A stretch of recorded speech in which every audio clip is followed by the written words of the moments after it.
যত বয়স বাড়ছে আপনারও কি এটাই মনে হচ্ছে টাইম খুব দ্রুত গতিতে এগিয়ে যাচ্ছে? কিন্তু এরকমটা তো সব সময় ছিল না।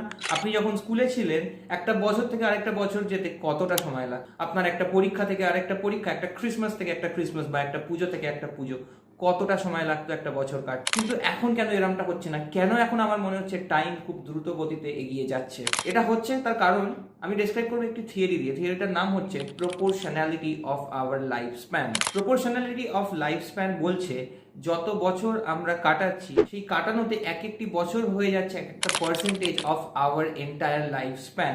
এবার এই থিওরিটাকে যদি আমরা ধরি তাহলে আমার যদি বয়স 28 হয়, এক বছর আমার কাছে হচ্ছে 3.5% of my current life span. Warsaw আমার যখন 10 বছর ছিল তখন এক বছর ছিল 10% of my life at that point in time. কি বিশাল ডিফারেন্স, তাই না?